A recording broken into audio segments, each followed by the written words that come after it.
ভারতের উত্তর পূর্বে অবস্থিত আসাম রাজ্যের মানুষ বিষ্ণুর যে অবতারের জন্যে আসাম রাজ্য সুজলা সুফলা হয়ে উঠেছে, সেই অবতারকে ভুলে গেছে। সেই অবতারের কার্যকলাপের কথা স্মরণ করিয়ে দিতে পারে বাংলাদেশের মানুষরাই, বিশেষ করে রাম ঠাকুর আশ্রিতরাই। ব্যাপারটা একটু খুলেই বলি। রাম ঠাকুরের আশ্রিতদের কাছে বৈশাখ মাসের অক্ষয় তৃতীয়ার দিনটি এক বিশেষ পবিত্র দিন, আর এই তিথিতেই জন্ম নিয়েছিলেন বিষ্ণুর ষষ্ঠ অবতার পরশুরাম। আর পরশুরাম কিভাবে আসামের মানুষদের কাছে এক পরম উপকারী এক অবতার, তা স্মরণ করিয়ে দেবে বাংলাদেশের নারায়ণগঞ্জের লাঙ্গলবন্ধ অঞ্চলের মানুষ।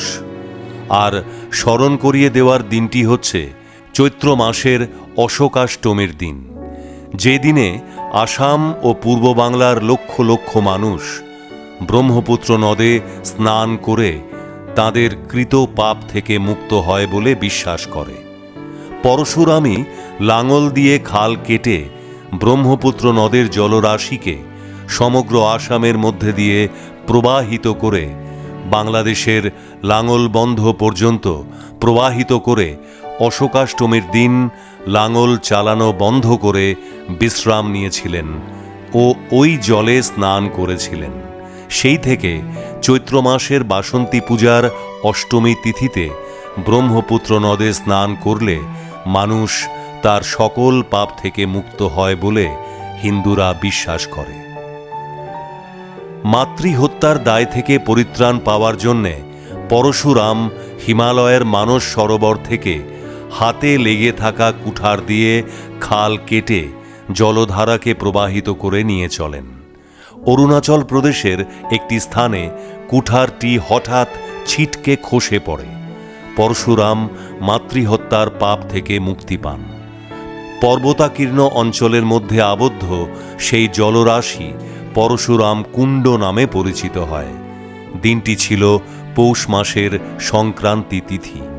সেই তিথিতে পরশুরাম কুণ্ডে দেশ বিদেশের লক্ষ লক্ষ মানুষ স্নান করে পুণ্য অর্জন করার জন্য এসে উপস্থিত হন অরুণাচল প্রদেশের সেই স্থানে।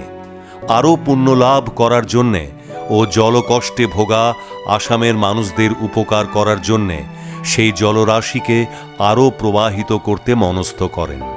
কিন্তু সেই কুঠারটি খুঁজে না পেয়ে একটি লাঙল নিয়ে আবার খাল কাটা শুরু করেন। পৌষ সংক্রান্তির দিনে জলকষ্টে ভোগা আসামের মানুষ জলকে সহজলভ্য হতে দেখে শুরু করেন পিঠা পায়েস বানিয়ে ভোগের উৎসব। আরম্ভ হয় আসামের ভোগালী বিহু। পূর্ব বাংলার মানুষরাও সেই বিশেষ দিনটিকে স্মরণে রাখার জন্যে পিঠে পুলি বানিয়ে আনন্দের উৎসব পালন আরম্ভ করল। মাঘ মাস থেকে পরশুরাম সমগ্র আসামের মধ্যে দিয়ে ব্রহ্মপুত্র নদের জলধারাকে প্রবাহিত করিয়ে চৈত্র মাসের শেষের দিকে বাংলাদেশের নারায়ণগঞ্জের একটি স্থানে ঘরমাক্ত কলেবরে বন্ধ করলেন তাঁর লাঙল চালানোর কাজ। সেই জলরাশিতে স্নান করে নিজেকে সর্বপাপ মুক্ত বলে মনে করলেন। যেই জায়গায় পরশুরাম লাঙল চালানো বন্ধ করেছিলেন সেই জায়গার নাম পরিচিত হল লাঙ্গলবন্ধ নামে। আর যেই দিনটিতে পরশুরাম লাঙল চালানো বন্ধ করেছিলেন সেই দিনটি ছিল চৈত্র মাসের বাসন্তী পূজার অষ্টমী তিথি। সেই তিথিটিকে বাংলাদেশের মানুষ মহাপুণ্য তিথি মনে করে ব্রহ্মপুত্রের সেই জলরাশিতে করলেন অবগাহন। প্রচার হল চৈত্র মাসের অশোকাষ্টমীর দিনে ব্রহ্মপুত্রের জলে স্নান করলে সকল পাপ থেকে মুক্ত হওয়া যায়। সমগ্র আসামের মানুষরাও পৌষ সংক্রান্তির দিনের বদলে অশোকাষ্টমীর দিনটিকেই ব্রহ্মপুত্রে স্নানের সর্বশ্রেষ্ঠ দিন বলে মেনে নিল। পরশুরামের লাঙল চালানো বন্ধ করাতে আসাম ও বাংলাদেশের চিন্তাশীল মানুষরা শঙ্কিত হয়ে উঠলেন। বর্ষায় যে সমগ্র অঞ্চল বন্যায় ভেসে যাবে, সেই আশঙ্কা থেকে মুক্তি দিতে পরশুরাম আবার খাল খনন করতে শুরু করলেন। কয়েকদিনের মধ্যেই ব্রহ্মপুত্রের জলরাশিকে বঙ্গোপসাগরে মিলিয়ে দিলেন। আসাম ও বাংলাদেশের মানুষ স্বস্তির নিঃশ্বাস ফেলল। সেই দিন ছিল চৈত্র মাসের সংক্রান্তি। বাংলাদেশের মানুষ খুশি হয়ে শুরু করল উৎসব।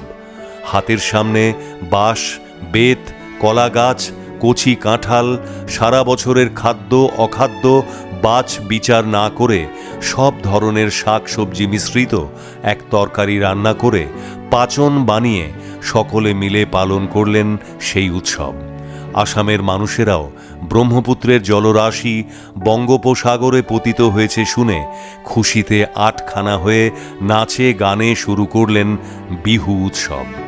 তাই পৌষ সংক্রান্তি ও চৈত্র সংক্রান্তির উৎসব শুরু একই ঘটনা থেকে। দুইটি উৎসবই দুই ভাষাভাষীদের মিলনের উৎসব। সকল ধর্মের মানুষরাই এই উৎসব দুটি এক ধর্ম নিরপেক্ষ উৎসব রূপে পরশুরামের সময় থেকেই পালিত করে আসছেন।